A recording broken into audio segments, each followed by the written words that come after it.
میں پناہ مانگتی ہوں اللہ کی شیطان مردود سے۔ شروع اللہ کا نام لے کر جو بڑا مہربان نہایت رحم والا ہے۔ اور اللہ کی راہ میں مال خرچ کرو اور اپنے آپ کو ہلاکت میں نہ ڈالو اور نیکی کرو، بے شک اللہ نیکی کرنے والوں کو دوست رکھتا ہے۔ اور اللہ کی خوشنودی کے لیے حج اور عمرے کو پورا کرو، اور اگر راستے میں روک لیے جاؤ تو جیسی قربانی میسر ہو کر دو، اور جب تک قربانی اپنے مقام پر نہ پہنچ جائے سر نہ منڈاؤ۔ اور اگر کوئی تم میں بیمار ہو اور اس کے سر میں کسی طرح کی تکلیف ہو تو اگر وہ سر منڈا لے تو اس کے بدلے روزے رکھے یا صدقہ دے یا قربانی کرے،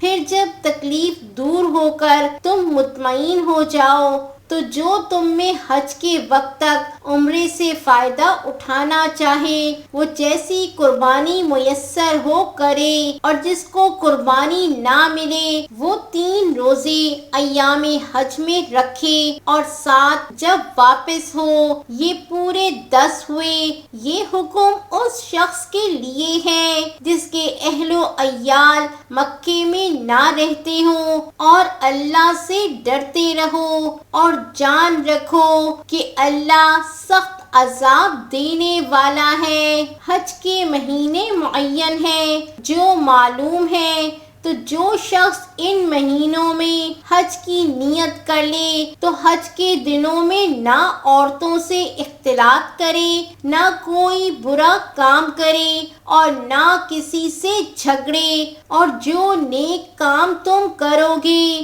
وہ اللہ کو معلوم ہو جائے گا، اور زادِ راہ یعنی رستے کا خرچ ساتھ لے جاؤ، کیونکہ بہترین زادِ راہ پرہیزگاری ہے۔ اور اے اہل عقل مجھی سے ڈرتے رہو، اس کا تمہیں کچھ گناہ نہیں کہ حج کے دنوں میں بذریعہ تجارت اپنے پروردگار سے روزی طلب کرو، اور جب عرفات سے واپس ہونے لگو تو مشعر حرام یعنی مزدلفہ میں اللہ کا ذکر کرو، اور اس طرح ذکر کرو جس طرح اس نے تم کو سکھایا، اور اس سے بیشتر تم لوگ ان طریقوں سے محض ناواقف تھے۔ پھر جہاں سے اور لوگ واپس ہوں وہیں سے تم بھی واپس ہو اور اللہ سے بخشش مانگو، بے شک اللہ بخشنے والا ہے،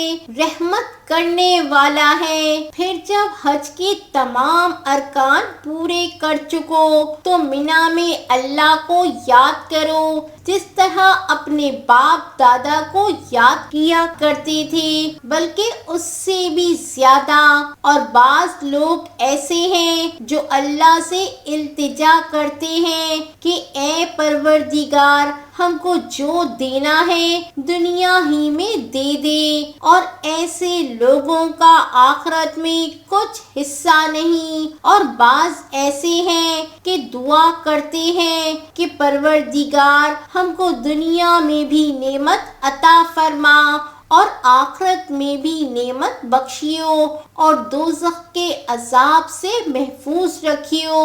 یہی لوگ ہیں جن کے لیے ان کے کاموں کا حصہ یعنی اجر نیک تیار ہے، اور اللہ جلد حساب لینے والا ہے۔ اور قیام منی کے دنوں میں جو گنتی کے دن ہیں اللہ کو یاد کرو۔ اگر کوئی جلدی کرے اور 2 ہی دن میں چل دے تو اس پر بھی کچھ گناہ نہیں، اور جو بات تک ٹھہرا رہے اس پر بھی کچھ گناہ نہیں۔ یہ باتیں اس شخص کے لیے ہیں جو اللہ سے ڈرے، اور تم لوگ اللہ سے ڈرتے رہو اور جان رکھو کہ تم سب اس کے پاس جمع کیے جاؤ گے۔ اور کوئی شخص تو ایسا ہے جس کی گفتگو دنیا کی زندگی میں تم کو دلکش معلوم ہوتی ہو، اور وہ اپنے مافل ضمیر پر یعنی اس بات پر جو اس کے دل میں ہے اللہ کو گواہ بناتا ہے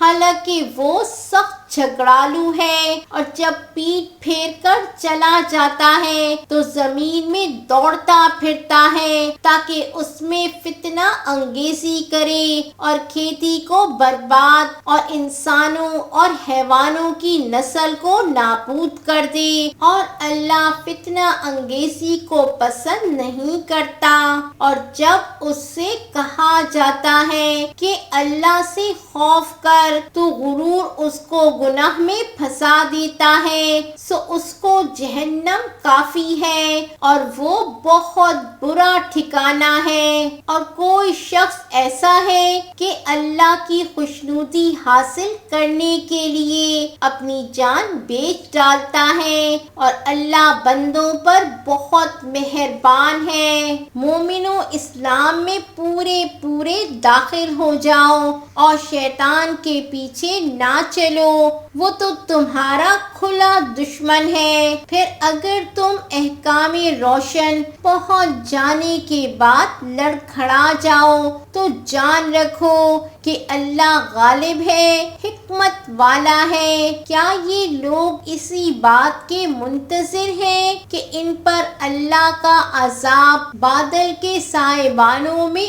نازل ہو اور فرشتے بھی اتر آئے اور کام تمام کر دیا جائے اور سب کاموں کا رجوع اللہ ہی کی طرف ہے؟ اے پیغمبر، بنی اسرائیل سے پوچھو کہ ہم نے ان کو کتنی کھلی نشانیاں دیں، اور جو شخص اللہ کی نعمت کو اپنے پاس آنے کے بعد بدل دے تو اللہ سخت عذاب کرنے والا ہے۔ اور جو کافر ہیں ان کے لیے دنیا کی زندگی خوشنما کر دی گئی ہے اور وہ مومنوں سے تمسخر کرتے ہیں، لیکن جو پرہیزگار ہیں وہ قیامت کے دن ان سے اوپر ہوں گے۔ اور اللہ جس کو چاہتا ہے بے حساب رزق دیتا ہے۔ پہلے تو سب لوگوں کا ایک ہی مذہب تھا، لیکن وہ آپس میں اختلاف کرنے لگے تو اللہ نے ان کی طرف بشارت دینے والے اور ڈر سنانے والے پیغمبر بھیجے اور ان پر سچائی کے ساتھ کتابیں نازل کی، تاکہ جن امور میں لوگ اختلاف کرتے تھے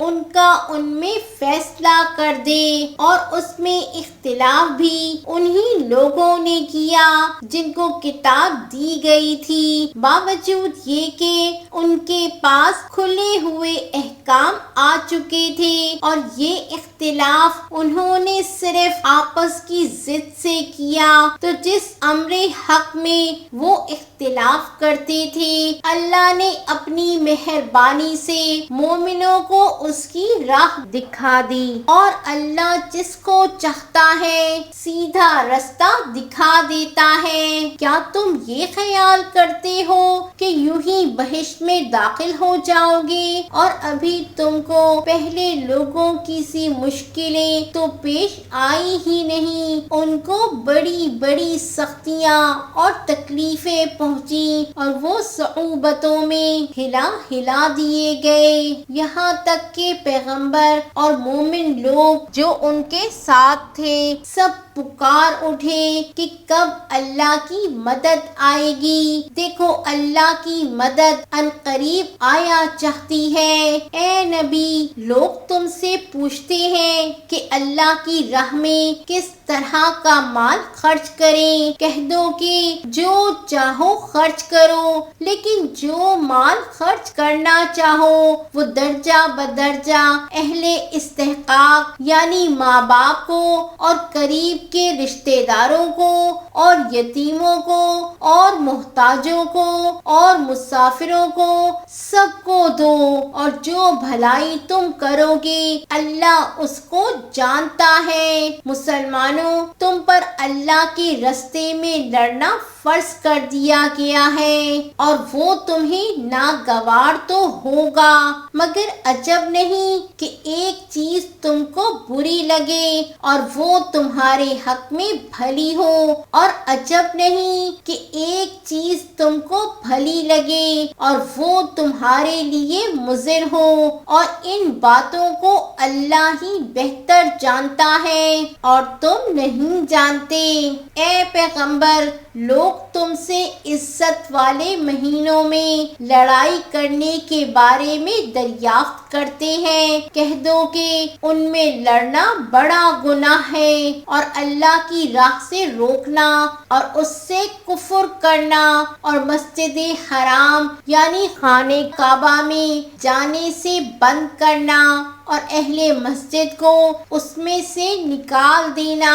جو یہ کفار کرتے ہیں، اللہ کے نزدیک اس سے بھی زیادہ گناہ ہے اور فتنہ انگیزی خون ریزی سے بھی بڑھ کر ہے، اور یہ لوگ ہمیشہ تم سے لڑتے رہیں گے یہاں تک کہ اگر مقدور رکھیں تو تم کو تمہارے دین سے پھیر دیں، اور جو کوئی تم میں سے اپنے دین سے پھر کر کافر ہو جائے گا اور کافر ہی مرے گا تو ایسے لوگوں کے اعمال دنیا اور آخرت دونوں میں برباد ہو جائیں گے، اور یہی لوگ دوزخ میں جانے والے ہیں جس میں ہمیشہ رہیں گے۔ اور جو لوگ ایمان لائے اور اللہ کے لیے وطن چھوڑ گئے اور کفار سے جنگ کرتے رہے، وہی اللہ کی رحمت کے امیدوار ہیں، اور اللہ بخشنے والا ہے،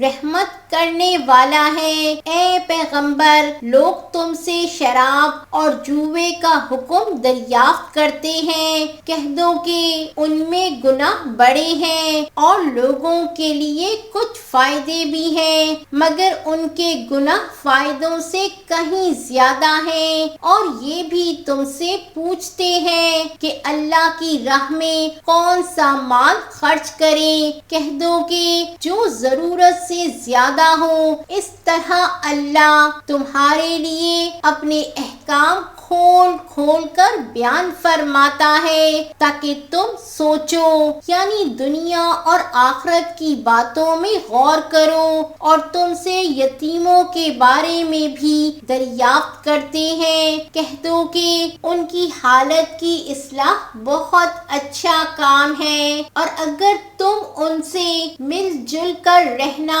یعنی خرچ اکٹھا رکھنا چاہو تو وہ تمہارے بھائی ہیں، اور اللہ خوب جانتا ہے کہ خرابی کرنے والا کون ہے اور اصلاح کرنے والا کون، اور اگر اللہ چاہتا تو تم کو تکلیف میں ڈال دیتا، بے شک اللہ غالب ہے، حکمت والا ہے۔ اور مومن و مشرک عورتوں سے جب تک وہ ایمان نہ لائیں نکاح نہ کرنا، کیونکہ مشرک عورت خواہ تم کو کیسی ہی بھلی لگے اس سے مومن لونڈی بہتر ہے، اور اسی طرح مشرک مرد جب تک ایمان نہ لائیں مومن عورتوں کو